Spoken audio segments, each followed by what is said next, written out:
Čus lidi, jsem tu já Lelej a jsem tu Michael, nazdar lidi, ty vole, pičo, vole, těšil jsem se na vás jak svině. A tady vole, máme normálně se sehnali od Vietnamce.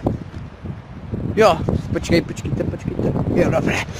A sehnali jsme tady od Vietnamce nerozbitelný baťoch. Ale to nikomu neříkejte. Jako jak vidíte, já mám úplně libovou barvu, úplně libově vypadá. A úplně má, ty vole, je nerozbitnej. Je nerozbitnej? Můžete ani dupa nechcete. Takže můžeme ho dáme tady na cestu, jo, pak ho položíme, jo. A počkáme, až nějaký objekt přijede, jo. A uvidíme, jestli je nerozbitelný, jak oni říkají. Takže půjdeme tady do příkopu, a uvidíme, co se stane. Takže jdeme na to. Musíš se schovat, ty vole, za téhle klece, nebo tě normálně někdo, ty vole, zastřelí, ty vole. Takže jak můžete vidět, tamhle je ten baťoch, jo. A my tady budeme pozorovat, jo. Takže jdeme na to. Můžete vidět, tamhle je ten baťoch, jo. A uvidíme, jak je kvalitní, jak říkali, jo. Ty vole, doufám, že to vydrží, protože jestli tohle to vydrží, tak je fakt úplně libové, jo. Ty vole, kdy to pojede? Oh my bože, ono to jede! Ty krávo! Ty vole, libový, pojď tam! Shit, on se rozbil! Oh můj bože! Je prej nerozbitelný, jak vidíte, má rozjetý zip, rozjel se mu zip, jo? Normálně krávo, teď by se na místě za to vyhodil, jak jsme to dokázali, ty vole. Normálně rozbil se mu zip, jo? Koukejte, ještě je navíc se utrh, čumte na ten zip. Čumte na něj, jo? Čumte na ten zip. Vidíte, je rozbitej. Jsme jediný, kdo to dokázal. Takže tento baťoch neuspěl u nás. Takže, to se s váma loučí Lelej, Michaelus! A uvidíme se u dalšího libovýho videa.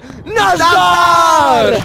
Pičo! Vítám vás u televizi, novin Lesní plody. Dneska se zaměříme na téma YouTube, nebo spíše na jedno video, který vydali dva kluci. Jde o video, kde testují nerozbitelný batoh, tím pádem dali batoh na cestu a čekali, až nějaký objekt tento batoh přejede. Můžeme si ukázat vlastně jednu část z toho videa, aby se posoudili, jestli mohl daný objekt nabourat. Tím by totiž zemřelo několik 100 000 lidí. Potom tady máme připravený rozhovor s jedním z kluků, který toto video zveřejnil. Oh my bože, ono to jede! Ty A jsem tu s jedním mladíků, kteří zveřejnili toto video. Zajímá mě tedy váš názor na tuto konkrétní kauzu. Co byste nám k tomu mohl říci? V pár slovách to samozřejmě stačí.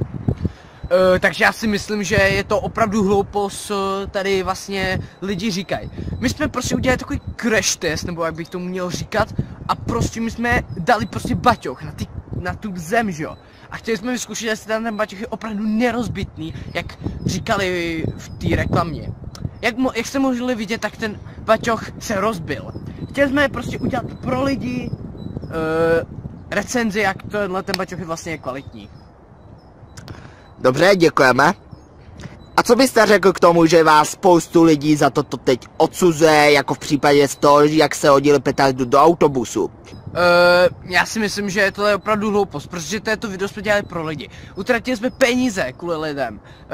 Dali jsme to prostě na tu cestu, jako prostě a oni nás hitou za to, že málem naboural nějaký vůz. Myslím si, že to je opravdu hloupost a že příště ty lidi prostě nebudeme dělat na to recenzi, aby ty lidi to prostě koupili a přitom by se to rozbilo. Ale kvůli vám mohlo zahynout několik set tisíc lidí. Uvědomujete si to? Tohle je jenom hloupost, co televizní noviny říkají. Já si myslím, že není ani 1%, že by umřel nějaký člověk. Ten nemá v sobě žádnou reakci jadernou, jako ten vůz neměl, tak co? Řešíte? Chcete tím říct, že jsme lháři? Asi tak. Dobře, zapisujeme si to.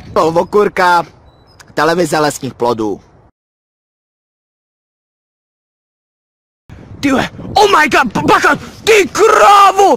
Jaký vůz nebo přístroj? Dopadlo to tak, že mohla se být hodně tisícová vražda. Počkáme. Se už nestává. A počkáme, až nějaký objekt přejede tento vůz. Ty vole, kámo! A přejede tento vůz.